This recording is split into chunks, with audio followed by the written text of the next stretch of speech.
How does the tech that runs our world really work? We break it down to its fundamental truths. This is First Principles. Imagine you are standing in the middle of the Mojave Desert at noon. The heat is oppressive, a physical weight pressing down on your shoulders. The sun is blinding, a relentless fusion reactor hanging 93 million miles away, bombarding the Earth with energy. In front of you, stretching out in geometric rows, are thousands of dark blue-black rectangles, solar panels. They are utterly silent. There is no hum of a turbine. There is no grinding of gears. There is no exhaust, no steam, no fire. There is just the sun, the silence, and a massive flow of electricity surging into the grid. It is arguably the most surreal technology we possess. Almost every other form of power generation in human history relies on movement. We burn coal to boil water to make steam to spin a turbine. We split atoms to boil water to make steam to spin a turbine. Windmills, hydroelectric dams, gas generators. They are all just different ways to spin a magnet inside a coil of wire. They are kinetic. They are loud. They are mechanical. But the solar panel defies this lineage. It is a solid slab of material. It has no moving parts. It just sits there, bathing in light, and somehow, simply by being there, it generates the current that charges your phone, cools your home, and runs your computer. It feels less like engineering and more like alchemy. It feels like magic. But how does it actually work? How can a rock, because that is essentially what silicon is, turn light into electricity without moving a single muscle? What are the simple, immutable rules of the universe that allow a beam of light to knock a subatomic particle into motion and force it to do work? Today, on First Principles, we are going to look into the heart of the solar cell. We are going to deconstruct the photovoltaic effect. To understand the miracle of the solar panel, we first have to appreciate how incredibly difficult it was to invent. For most of the 19th century, electricity was a game of chemistry and mechanics. We had batteries, which were jars of acid and metal, and we had dynamos, which were spinning machines. But the idea of direct conversion, taking light and turning it straight into current, was a scientific ghost story. It started in 1839 with a French physicist named Edmond Becquerel. He was only 19 years old, tinkering in his father's laboratory. He was experimenting with electrolytic cells, which are basically two metal electrodes dipped in a conductive solution. Becquerel noticed something strange. When he shone a bright light on his setup, the voltage jumped. It wasn't heat, it was the light itself. He had discovered the photovoltaic effect, but he couldn't explain it. The physics of the time simply didn't have the language to describe what was happening at the atomic level. It was a curiosity, a parlor trick. For the next 100 years, scientists chased this ghost. They found that selenium, a byproduct of copper refining, also reacted to light. They built the first solid solar cells in the 1880s, but they were tragically inefficient. If you covered a roof in selenium cells, you wouldn't generate enough power to light a single candle. The dream of solar power was dismissed as a fantasy. It was seen as impossible to harvest enough energy from the sun to be useful. The consensus was that if you wanted power, you had to burn something. The breakthrough didn't come until 1954 at Bell Labs in New Jersey. 3 scientists, Darrell Chapin, Calvin Fuller, and Gerald Pearson, were working on a completely different problem. They weren't trying to save the environment. They were trying to power telephone systems in remote, humid locations where traditional batteries kept rotting and failing. They needed a power source that wouldn't degrade. They abandoned selenium and turned to a material that Bell Labs had been mastering for the nascent transistor industry: silicon. When they built a simple cell using silicon and exposed it to the sun, the needle on their gauge didn't just twitch, it slammed against the side. They had achieved 6% efficiency, enough to power a radio, a toy, or a telephone repeater. The New York Times ran a front-page story predicting that this invention would one day harness the infinite power of the sun. They were right, but it would take another half-century to optimize the technology into the black squares we see on roofs today. So, let us open the black box. When you look at a solar panel, what you are seeing is mostly protection. The aluminum frame, the tempered glass, the anti-reflective coating, that is all just packaging. The engine, the part that actually does the work, is a wafer of silicon thinner than a human hair. To understand how this wafer works, we have to strip away the idea of the solar panel as a piece of technology and look at it as a crystal. Silicon is the second most abundant element in the Earth's crust. It is sand. It is rock. But in a solar panel, it is purified to an extreme degree and grown into a single perfect crystal. Here is the first principle we need to grasp: the nature of the silicon atom. A silicon atom has 14 electrons orbiting its nucleus. But the only ones we care about are the outer 4. These are called valence electrons. In the world of atoms, 4 is a special number. It is halfway to 8, which is the magic number for stability. Atoms want 8 electrons in their outer shell to feel complete. Because silicon has 4, it is desperate to find 4 more. So, what does a silicon atom do? It bonds with 4 of its neighbors. Each neighbor shares 1 electron with the central atom. This creates a perfect rigid structure called a crystal lattice. Imagine a crowded ballroom where every single person is holding hands with 4 other people. Everyone is locked in place. No one can move. This is why pure silicon is actually a terrible conductor of electricity. In a conductor, like copper wire, electrons are free to roam around like water flowing through a pipe. But in our pure silicon ballroom, every electron is locked in a hand-holding dance. There are no free electrons to carry a current. It is an insulator. It is a rock. If we just shine light on this pure silicon, nothing useful happens. The light might shake the atoms up a bit, maybe heat them up, but we don't get electricity. To get electricity, we need to break the perfection. We need to introduce chaos. This brings us to the most critical concept in semiconductor physics: doping.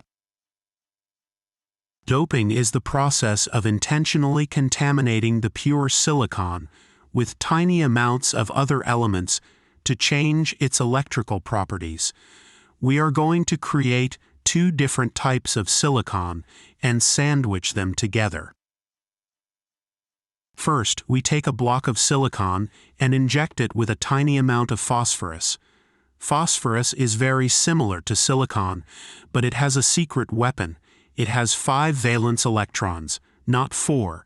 When the phosphorus atom squeezes into the silicon dance floor, it grabs the hands of 4 silicon neighbors, but it has 1 electron left over. This 5th electron has no one to hold hands with. It is the odd one out. It is unattached. It is free to roam the ballroom. By adding phosphorus, we have created a material that is flooded with free, negatively charged electrons. We call this N-type silicon. The N stands for negative. Now we do the opposite. We take another block of silicon and inject it with boron. Boron only has 3 valence electrons. When boron tries to fit into the lattice, it holds hands with 3 silicon neighbors, but it can't reach the 4th one. There is a missing spot, a vacancy. In physics, we call this a hole. Here is the weird part. You should think of this hole not as an absence, but as a thing. Imagine a line of cars stopped at a red light. If the front car moves forward, a gap opens up. Then the second car moves into the gap, and the gap moves back. As the cars move forward, the gap moves backward like a physical object. In our silicon lattice, this hole is a trap waiting for an electron. We call this material type silicon. The P stands for positive because the holes represent a positive charge. So, we have two pieces of silicon. The N-type is like a party with too many dancers and not enough partners. The type is like a party with too many empty seats and not enough dancers. Individually, they are electrically neutral. But now we do something dramatic. We smash them together. We place the N-type silicon directly against the type silicon. This creates the p-N junction, and this is where the magic lives. The instant these two materials touch, all hell breaks loose at the border.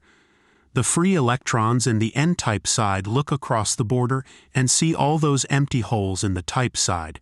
They are desperate to find a spot to settle down, so they rush across the junction. A swarm of electrons crosses from the N side to the side and fills the holes. But this creates a consequence.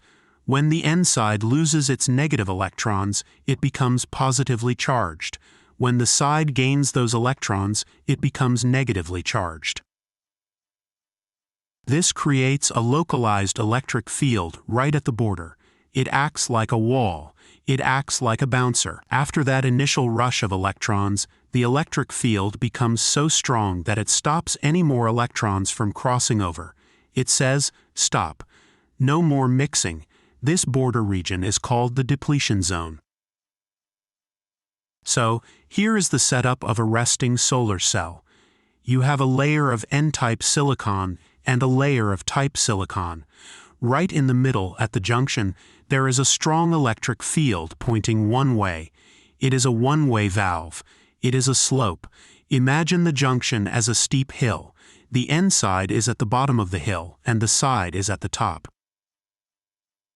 Everything is stable.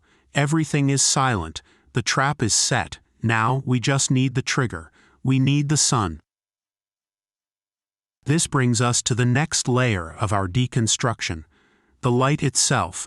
We often think of light as a wave, like a ripple in a pond. But when we talk about solar power, we have to think of light as a particle. We have to think of it as a bullet. These bullets are called photons. The sun shoots trillions of these photons at the Earth every second. When a photon hits the solar panel, it passes through the glass and slams into the silicon crystal. This is a collision. It is a billiard ball smashing into the rack.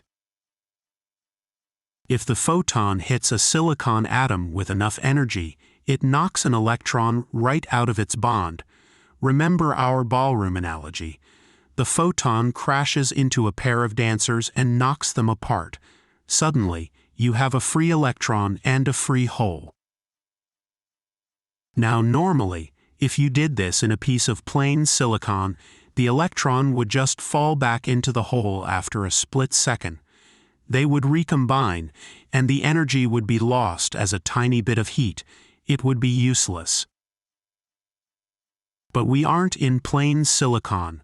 We are in a solar cell with a p-N junction. We have that electric field. We have that bouncer. Let's say a photon strikes an atom right near that junction. It knocks an electron loose. That electron is now free. Because of the electric field at the junction, that invisible slope we created, the electron is violently pushed. The field grabs the electron and flings it toward the N side. Simultaneously, the field pushes the hole toward the side. This is the critical moment. The electric field acts like a sorter. It forces all the free negative electrons to accumulate on the N side and all the positive holes to accumulate on the side. Suddenly, we have a problem. The N side is bursting with trapped electrons that want to get back to the side to fill those holes. They are magnetically attracted to them, but they can't go back. The electric field at the junction is a one-way street. It won't let them swim upstream. They are stuck. So, we have built up pressure. We have voltage. The electrons are piled up on the top of the panel, desperate to get to the bottom. This is where we humans intervene. We offer them a path. We connect a metal wire to the end side, run it out of the panel through a light bulb, through a phone charger, and then loop it back to the side of the panel. The electrons see this open door. They think, I can't go through the junction, but I can go through this wire. They surge into the wire. They flow out of the panel, pushing through the filament of the light bulb, making it glow, and finally arrive at the side, where they reunite with the holes. That flow of electrons through the external wire, that is electricity. That is the current. The solar panel is not a battery. It doesn't store energy. It is a pump. A battery is like a water tank that you drain. A solar panel is like a water pump that uses the energy of sunlight to lift water, electrons, up a hill, so they can flow back down through a water wheel, your house, to get to the bottom, only to be lifted up again by the next photon. As long as the sun is shining, the pump is running. The electrons in the silicon are never used up. They just go round and round, driven by the ceaseless bombardment of photons. This seems incredibly elegant, and it is, but there is a misconception we need to clear up. People often think that solar panels absorb heat from the sun. They think, it's hot out, so the panel is working hard. Actually, heat is the enemy of a solar panel. Solar panels run on light, not heat. In fact, as the silicon gets hotter, it becomes less efficient. The crystal lattice vibrates too much, making it harder for the electrons to flow smoothly. A solar panel actually works best on a clear, freezing cold winter day, not a scorching summer afternoon. But there is a deeper question here. If the mechanism is so simple, photon hits electron, electron moves, why aren't solar panels 100% efficient? Why do modern commercial panels only capture about 20 to 25% of the energy that hits them? Where does the rest go? To answer this, we have to look at the unseen giant of this episode. We have to look at a concept called the band gap. This is the quantum mechanical gatekeeper of solar energy. The band gap is essentially the price of admission. It is the specific amount of energy required to knock an electron loose in a specific material. In silicon, that price is fixed by the laws of quantum mechanics. Here is the problem. The sun sends us a chaotic mix of photons. It sends us a full spectrum. Some photons are infrared, low energy. Some are visible light, medium energy, and some are ultraviolet, high energy. Imagine the silicon electron is a ball sitting in a ditch. To get it out of the ditch so it can conduct electricity, you have to kick it. The band gap is the depth of the ditch. If a low-energy infrared photon comes along, it's like a weak kick. It doesn't have enough energy to get the electron out of the ditch. It just passes right through the silicon as if it weren't there. This is why you can't use heat, infrared, to power a standard solar cell. The kick is too soft. That energy is lost. On the other hand, imagine a high-energy ultraviolet photon comes screaming in. It hits the electron with massive force. It kicks the electron way out of the ditch and launches it into the sky. But the electron only needed to get out of the ditch to work. All that extra energy, the difference between the kick required and the kick delivered, is wasted. It dissipates instantly as heat within the panel. This is the tragedy of the single-junction solar cell. It is a Goldilocks device. It can only efficiently use photons that have the exact right amount of energy. Not too little, not too much. Silicon is tuned to a specific color of the solar spectrum. Any light that doesn't match that tuning is either ignored or wasted. This fundamental limit is why silicon looks the way it does. Have you ever wondered why solar panels are almost always blue or black? It's because they are designed to absorb the visible light spectrum. They are swallowing the light we see. If they were white, they would be reflecting the energy away. If they were transparent, the light would pass through. The darkness of the panel is the visual evidence of the electrons absorbing the photons. Scientists are working on ways around this. They are building tandem cells, stacking different materials on top of each other. A layer of perovskite on top to catch the high-energy blue light, and a layer of silicon underneath to catch the lower-energy red light. It's like using a fine net to catch the small fish and a coarse net to catch the big fish. But for now, the single silicon junction remains the workhorse of the world. When we step back and look at the solar panel from first principles, we see something profound. We see a technology that mimics the biology of the planet itself. For billions of years, the only way to capture energy from the sun was photosynthesis. Plants developed a molecule, chlorophyll, that could snag a photon and use its energy to build sugar. For all of human history, we survived by eating those plants, or by burning the ancient fossilized remains of those plants in the form of coal and oil. We were essentially eating second-hand sunlight, stored in chemical bonds. The solar panel is the first time we have cut out the middleman. We are no longer waiting for a plant to die, get buried, turn into oil, and then be pumped up and burned to boil water. We have built a synthetic leaf. We have engineered a rock to do what a forest does. But instead of making sugar, it makes the pure flow of electrons that powers our digital civilization. It brings us back to that silence.